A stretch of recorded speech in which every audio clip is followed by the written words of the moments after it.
Twitter has been putting some new labels on certain accounts, and it is causing quite an uproar. It started when Elon Musk slapped a label on NPR's account, calling it U.S. state-affiliated media. That led to a lot of criticism, so he changed the label to government-funded media. Now, there's a similar controversy going on in the UK after Twitter added a government-funded label to the BBC's account. Back with us tonight in person, the Queen herself, Kara Swisher, editor-at-large of New York Magazine and host of two podcasts, Pivot and On with Kara Swisher. Yeah, actually three. I have three? Yeah. Oh, of course, the Succession podcast, which I could talk about for days.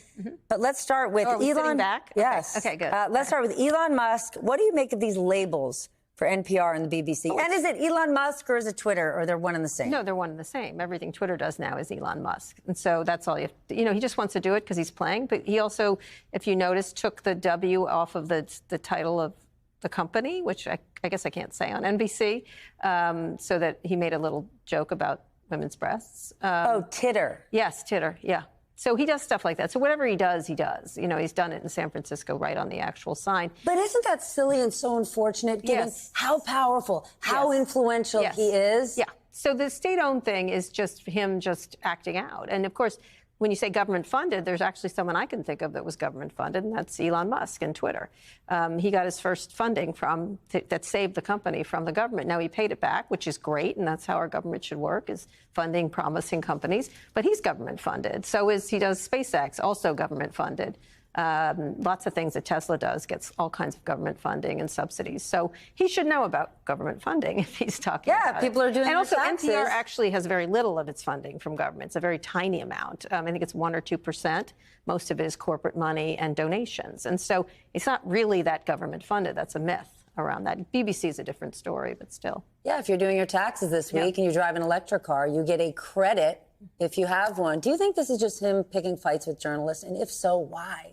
He needs enormous amounts of attention. So anything he can insert himself into, he does, and this causes attention to him. So every week he's got to have a stunt, and that recalls someone else that we spend a lot of time focusing in on. And so the more, which is Trump, is the more trouble they make, the more the loud things they put on, whatever, it causes them attention.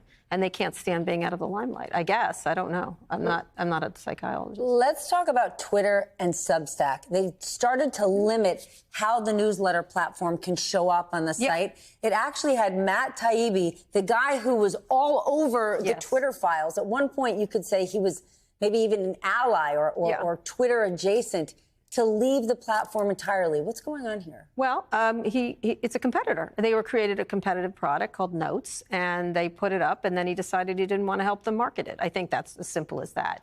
And Twitter's has a history of doing this. They took Instagram off of Twitter. You weren't able to see the pictures. You used to be able to. And that makes sense from a competitive point of view. I suppose that's the way he was thinking. And he doesn't have to put anything he doesn't want on the service. But, ultimately, he could do it to any media organization.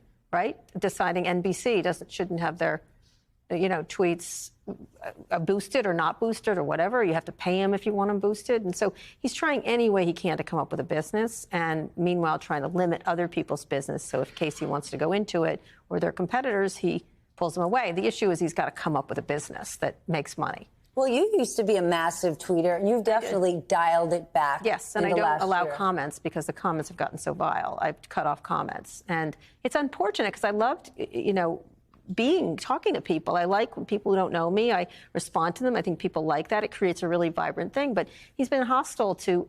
I consider myself a content creator on Twitter. You are? I am. I make a lot of content for him. I did Twitter Spaces, not for him, but for Twitter.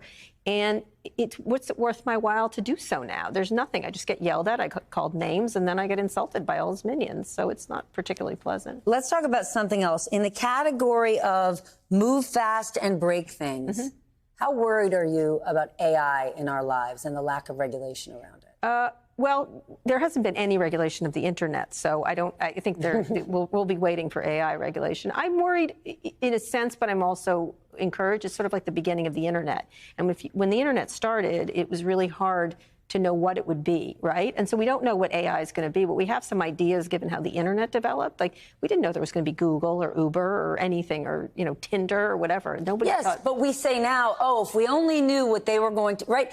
Think back 12 years ago, right? Yeah. When Facebook, when Google, when they were the toast of everything, right? Yeah. Yes, but even think during the Obama administration, it seemed like there was they celebrated that entire industry. It was like, could Sheryl Sandberg could be the president one day? Yeah, no. Should we be looking at AI right now the way we should have looked at those social media companies? Here's two things I'm worried about. Who controls it? And this is where I agree with Elon Musk and others, is that it's still the province of very wealthy companies, and it's the same companies that have controlled everything. So these big companies are controlling some critical infrastructure. The government did not fund it, you know, in this case. I interviewed Sam Altman, and he said the government wouldn't give him money for it.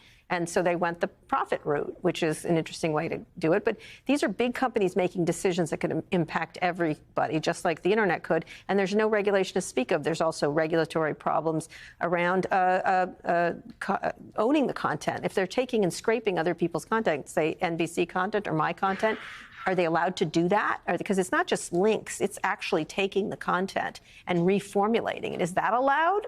Why are we making it for them? Why are they able to take our content and do that? So there's issues around IP.